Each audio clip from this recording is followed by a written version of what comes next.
All right. I believe we are live. Hello, everyone. Welcome back to another 1 p.m. GM Philosophy coffee break, afternoon coffee break. Today, we are talking about what to happen when your campaign, your adventure, your plans go completely off the rails, which never happens, right? That never happens in playing D&D. I don't even know why we chose this as a topic. That never happens. I hope everyone's having a great day, having a great afternoon. Will someone drop me a comment in the chat? Just let me know if you can hear me okay. Just making sure my voice is on. I'm sure that it's working fine, but just like to make sure, and then we'll dive into the topic here. And yeah, we're going to get into it. Volume is good. Awesome. Juberson. Thank you so much, Garrick. Hey, great to see you. Thank you so much for tuning in. Going to give it one more minute here to see if anyone else is going to jump in. It's not quite one yet. I always start it a little bit early. I'll leave a comment here in the note for Discord link. Check the description. All right. So what happens when your adventure goes off the rails? I have some tips for this. And we talked about this in the Discord a little bit earlier when we were discussing, like I asked what we should talk about today. And a couple of people brought this up. And Garrick actually, I think, said, Dr. Fibes, how's it going? Great to see you. Greetings to you as well. Garrick actually, I think, said a very interesting thing that I want to start with, which was, let's see, where is it? I'm trying to find that. Why recover when you can just roll with it? I think that this is a really good question. Hey, John, how's it going? Hey, William, how's it going? Dungeons 20s, William's in the chat. Great to see everybody. So I would love to hear what you all think of this. Basically, what is your answer? And I realize you can only tap so much in the chat, but feel free to leave it in multiple messages. I'm gonna go through them. But like, what do you do when your plans go off the rails in D&D? I would love to hear it because I would like to discuss it and kind of share. So here's my thing about it: off the rails. So I always try to start out my adventure arcs with very loosely based goals, right? But I always keep in mind that what we're doing here is telling the story of these characters. These characters may or may not follow those goals. So I would actually like to posit an idea. If the players deviate from, the story that you had in mind, is this really your campaign going off the rails, or is this just the story taking an unexpected turn that will probably turn out better because the characters care more about it than they did about, whatever existed beforehand? Unless you're doing something like, playing like a pre-published module. That's the thing about like published adventures. You kind of have to agree, like you have to kind of have a social contract agreeing at session 0 that you're going to stick to that adventure. Like what happens if you get like a published module and the idea is to run that adventure and the players just decide they want to run the other way, off grid, get a boat and sail away and become pirates? Like obviously that's not going to work well with like your published campaign module setting. And this is also the problem with linear story arcs that we play in homebrew, is that characters can decide to just completely bounce on them. But if they do, is that really your campaign going off the rails? That is a good question. And I might posit the idea that it is not, in fact, going off the rails, that when the characters find a thing they care about and like, and they pursue it, this is a great opportunity to actually develop the real story. It's kind of like I had a plan, but now we're jumping in and the real story is beginning. And I don't know if it's going to go according to the plan I had. It might go way off in left field. It probably will, but I'm going to embrace it. And then we're going to put new things around the players when they go off in that direction. That's the short answer to what I think about that, which actually is kind of challenging. And I think that a lot of GMs get a little flustered by that. Drop me a comment. Let me know if you think that that can fluster GMs having, and I'm actually really curious about that because I haven't talked to very many GMs about this. Does it fluster you? Does it like, bother you? Does it frustrate you when players deviate strongly from your plans? Let me know what you think. Drop me a comment, because I have a theory that a lot of GMs like are bothered by this, and I think this is why. I think the reason it bothers them is because either number one, they think that that means the players don't care about the game, or number two, they think that that means they're not a good GM because like their story wasn't good enough, which I think in both cases usually are not true. But I think that that's how the GM can feel about it. Anyway, that's my theory. Let me know what you think. I'm gonna catch up with some of these comments real quick. um, Amanda says, made it. Hey, Amanda, great to see you. Juberston says, I love to improv when my players derail the campaign, which happens quite often. Yes. John says, a lesson I've learned from being a teacher is that once you realize you're off the rails, it's probably too late. I can totally see. So I've never been like a teacher per se. I have worked with kids like doing like limited programs and things, like I've volunteered for things and whatnot. I've never been like a teacher, but I can totally see what you're saying. And being a father, I totally see. It's like by the time you realize we're off the rails, you're definitely off the rails. Not a jester, not a clown says, good afternoon. Hey, good afternoon to you too. William says, I do believe in proactive gaming. So I do have an overall story, but I'm good with what direction the players take. After 30 years of DMing, I usually can still improve everything back to a balanced story. I think you actually meant improv. Yeah, improving back to a balanced story. So that's the second time someone has mentioned improv in the chat. And so that is, I think, something that like there's a question to be asked. As a GM, should we expect to improv, right? So, and there's a spectrum there. On one hand, we have, okay, if you just show up and everything is supposed to be improv, you don't do any prep, I think that's a little bit of a lazy approach. I think that that approach does not usually merit the best gaming. Usually we want to show up with some preparation and then we improv on top of that prep. That gives us the best outcome. So we do want to prepare, right? But then on the other note, what if we over prepare? What if we prepare so much stuff and then we get like connected to that, attached to it, and we have a hard time breaking out of it? Or like I have done this, over prepared to the point where you are confused by your own notes. You have like 10 pages of notes. You're trying to figure out what the heck's going on. I have also done that, just like too many details, like too many details. So it's over preparation. So it's like got to be a balance of somewhere in there. But then I think some gyms feel like, well, I'm not good at improvising, especially if you haven't done it before. I think there's an art to improv. Actually, I think I'm actually really good at improv. Like I've never been in like an improv class, but I was a theater kid and we did improv in there. And I always it was just like really easy for me. Like I didn't take theater because I wanted to be an actor. I took theater because it got me like basically it was the least amount of work for the grade. Like it was an elective that had like no paper tests or anything like that. So I was like, heck yeah, sign me up. And that's why I did it. But I ended up having kind of a love for acting. And that's partly why I think I love D&D so much. But anyway, so okay, gonna catch up with some of these comments. John says it's like a car skidding in the snow. If you yank your wheel back toward the road, you're gonna crash. You have two options: slow down and redirect, or lean into it and do a donut.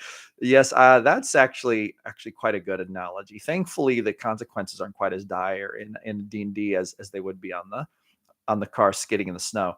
Dr. Five says protagonists have a protagonist. Follow the hooks. However, bouncing around it works for experienced DMs.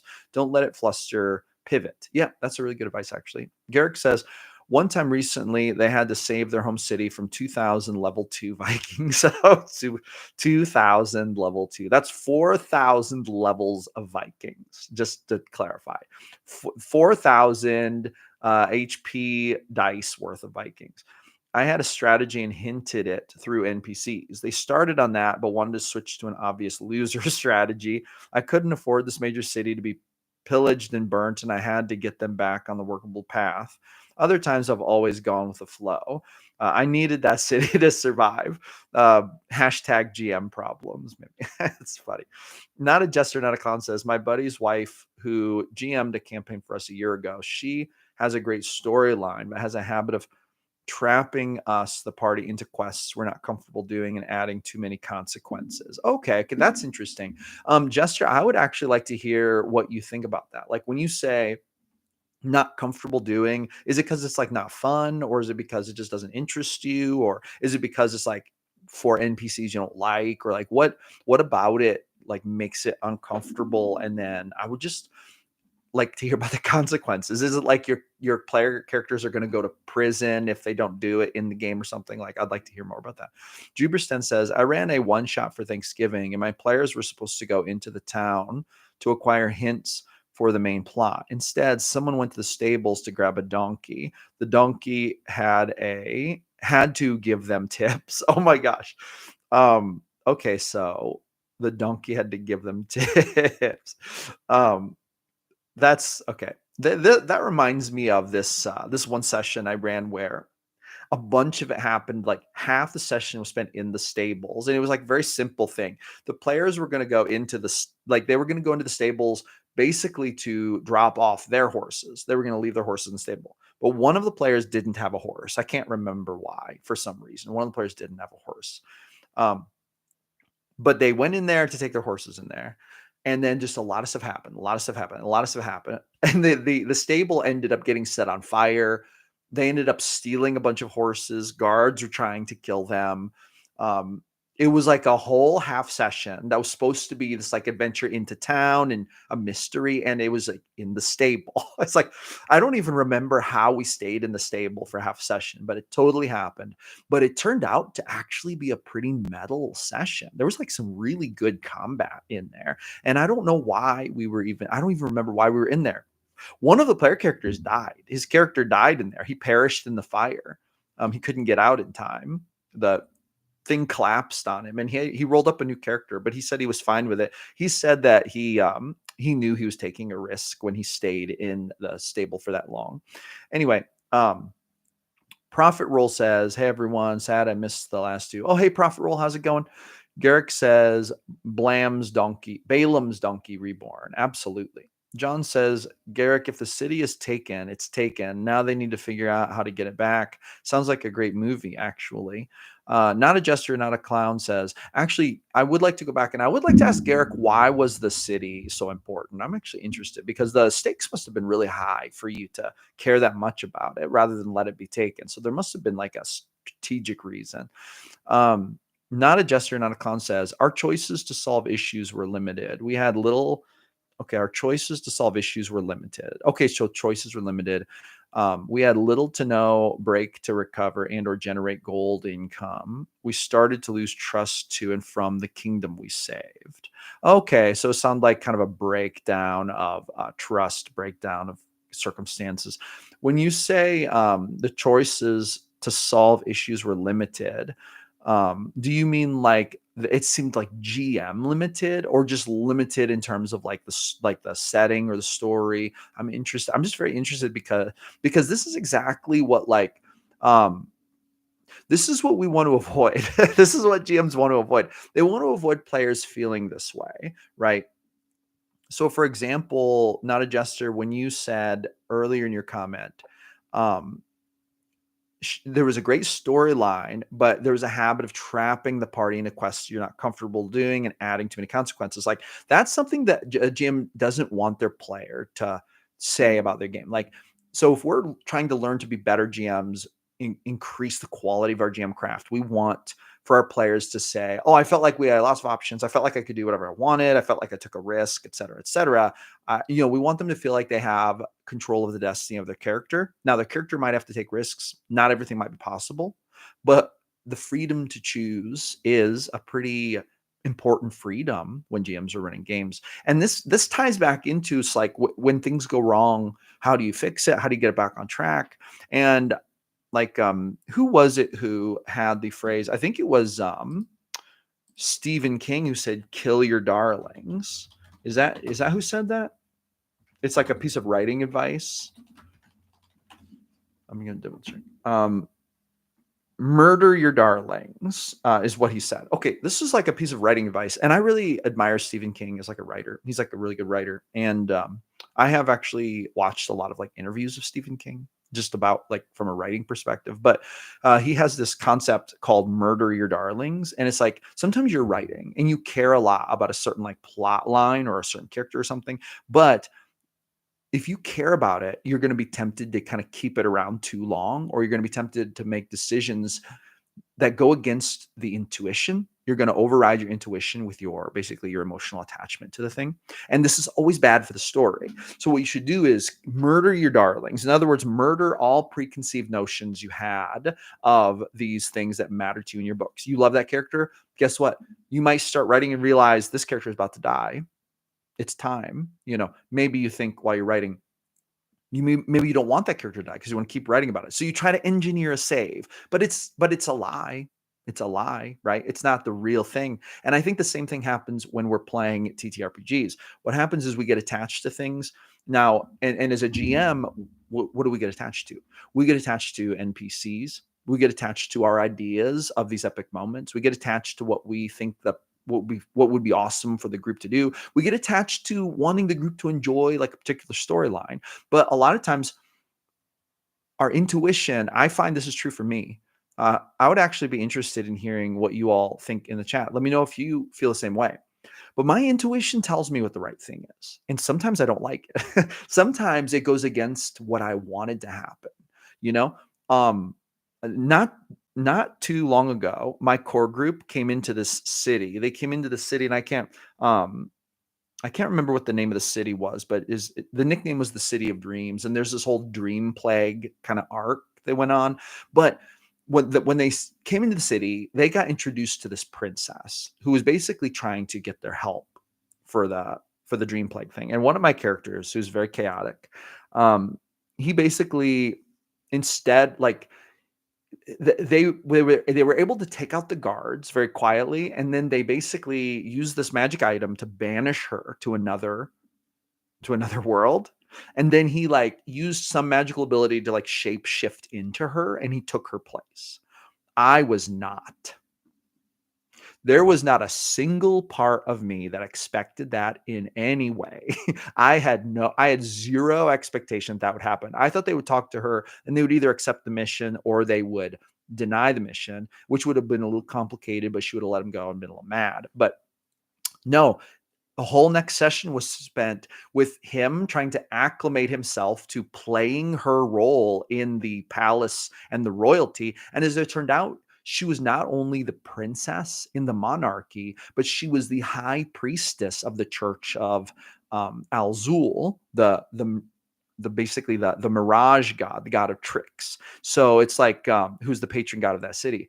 So and then he has the group is with him, but they're not disguised like him. So he makes up the story. It's like, oh yes, these are my I brought in some what do they call those people? Some advisors. I brought in some advisors from out of state, basically. They're here to advise me on some specific issues.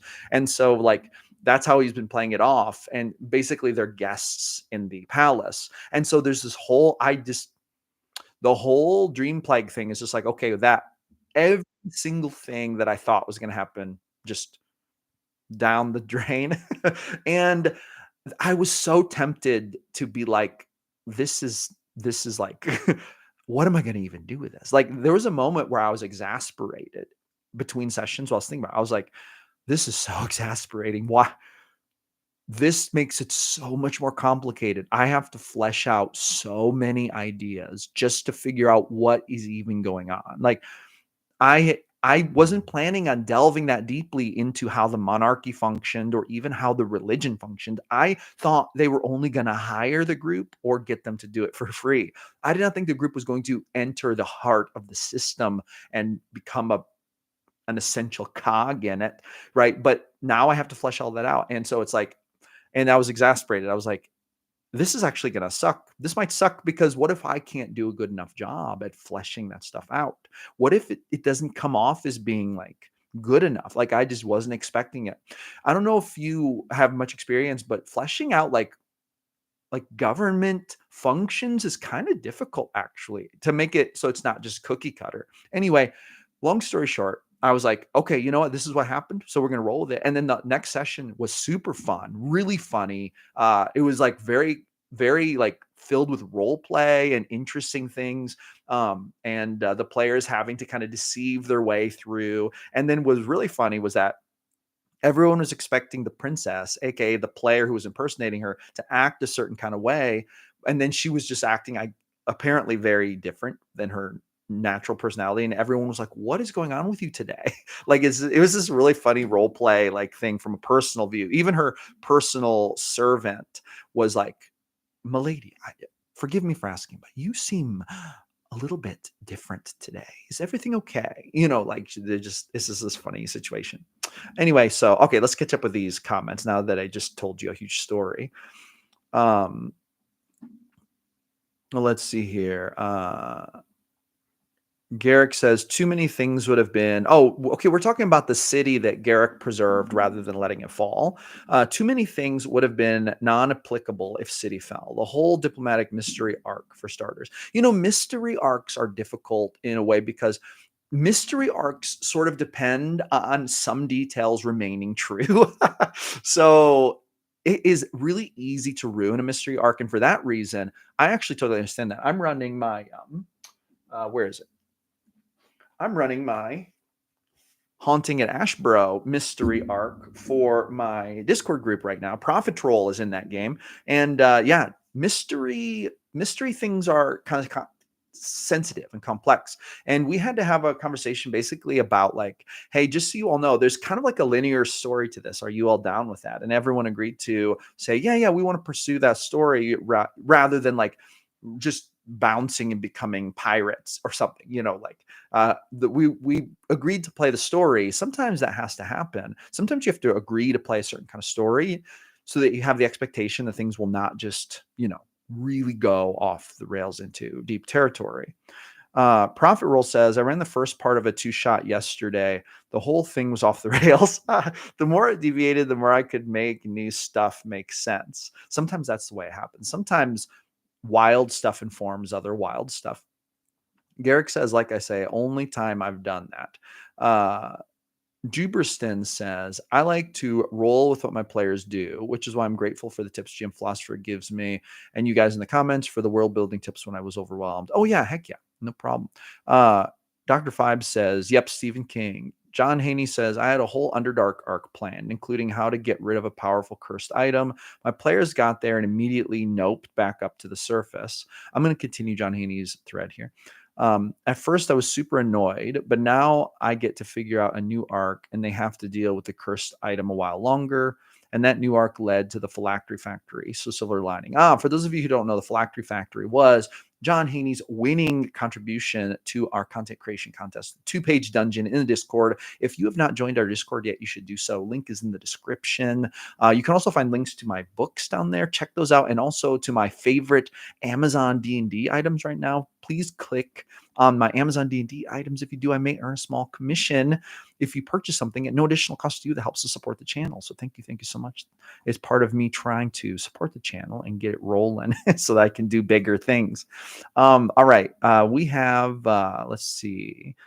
Dr. Fibes says, I know players get attached to what they want to do. However, they ask the GM to create, let the GM cook, add extra salt, but don't try to change Italian to German. Wait a minute. I'm going to read it one more time. I know players get attached to what they want to do. However, they ask the GM to create.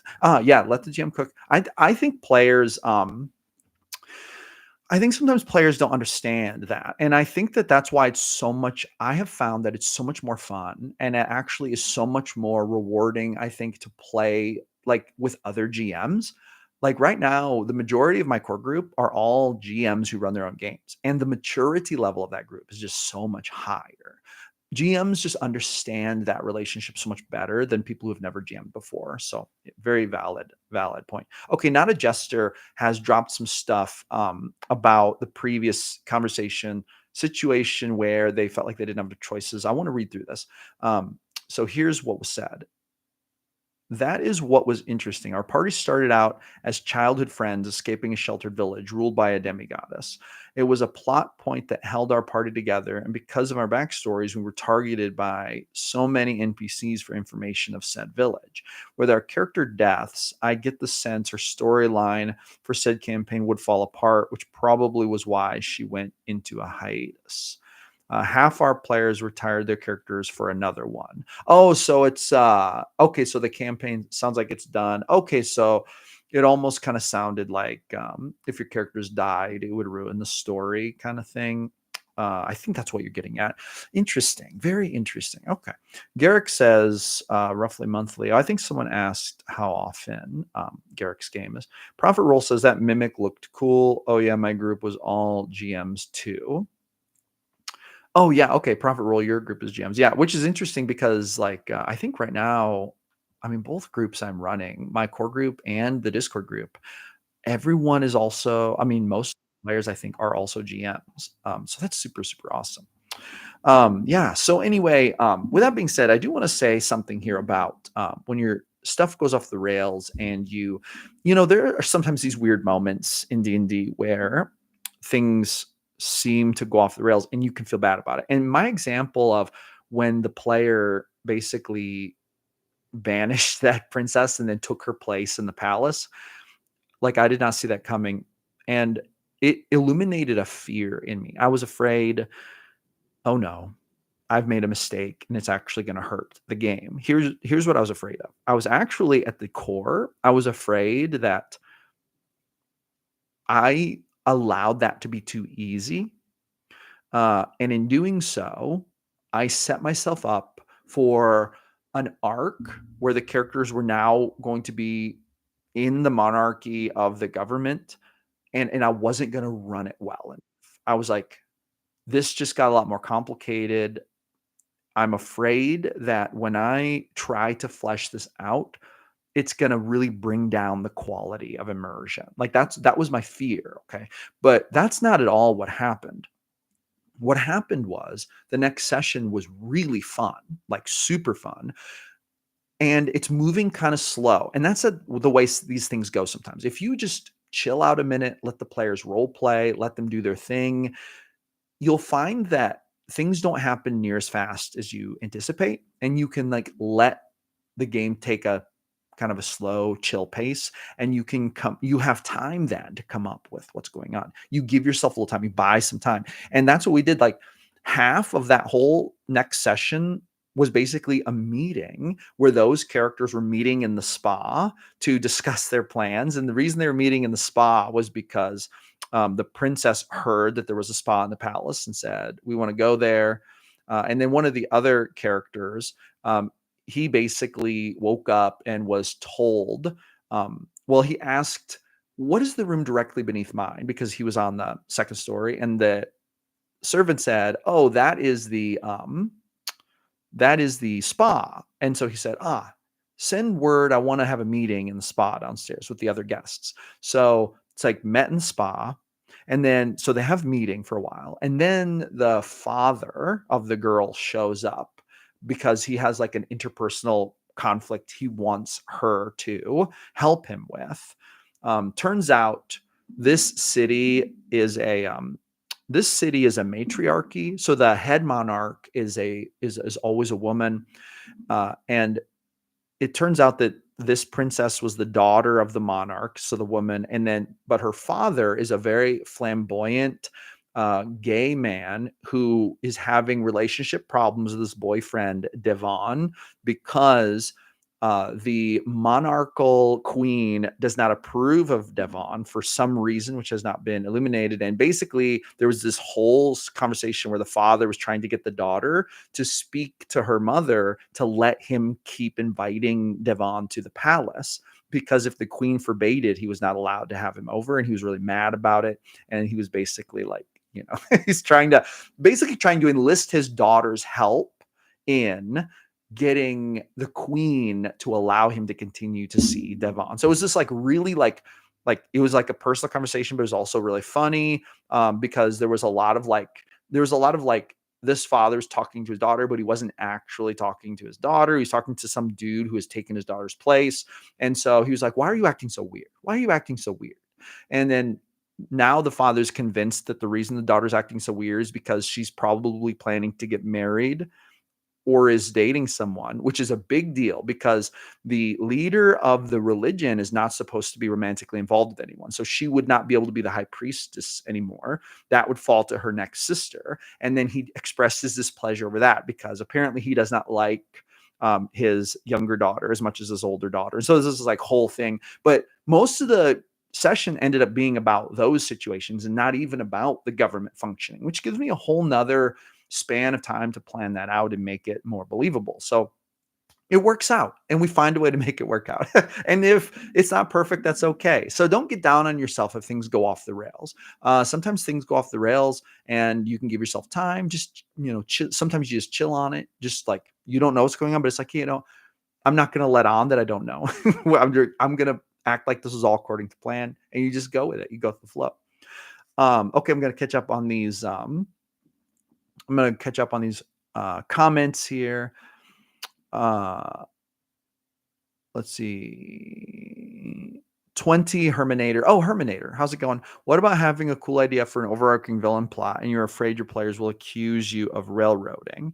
So I generally feel like players only accuse you of railroading if you actually railroad. What you can do with an overarching villain plot is you can have the villain do their thing in the background and just they're going to do it anyway. And at some point, you just have the player characters run into that. Like they just become a part of it. Or a lot of times what I'll do is I'll have like, players go do whatever they want. That's fine.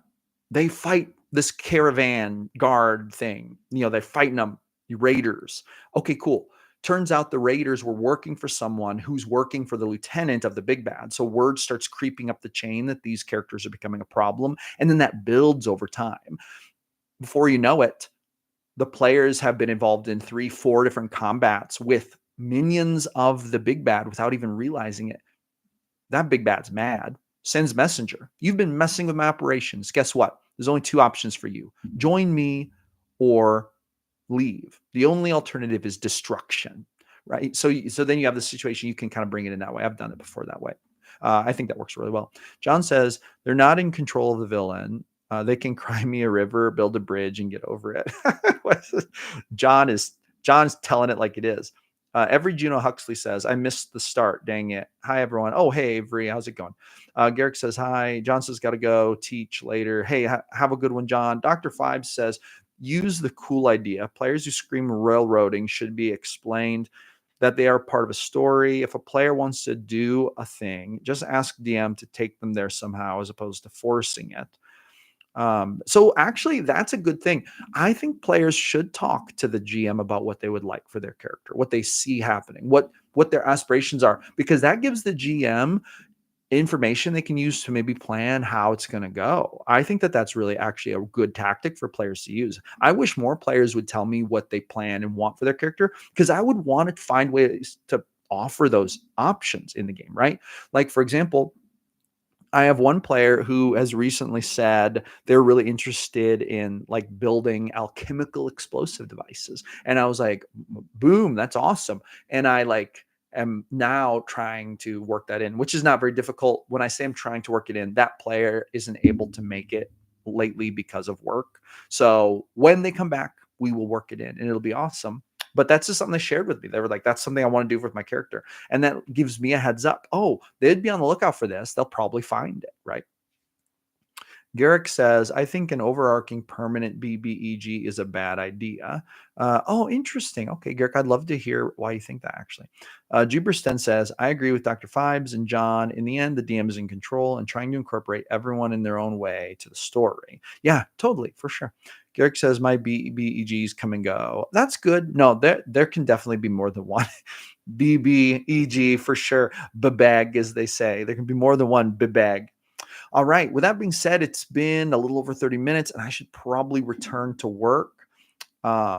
Avery says, exactly right on. PCs communicating what they want. I always ask my players what they want to accomplish by playing their character. Yeah, absolutely. I think so I think GMs should do that too. I actually do that in session 0. And I have this like paper that I give my players where I ask them what are like the most important things to them. Sometimes it changes during the game though. So you got to ask, like, keep it updated, but that is an awesome, awesome tactic to use. I think it's really good. All right. Everyone, thank you so much for joining me for another live stream, coffee break, coffee hour, gym philosophy in the afternoon. Have a great rest of your day, and I will see all of you at 6 a.m. tomorrow morning when I release my next video. I'm pretty excited about this next one. It's going to be about creating memorable moments, how to do it. What are the 4 ingredients? You're not going to want to miss it. So have a great afternoon. Roll some D100s for me. I'll catch you later.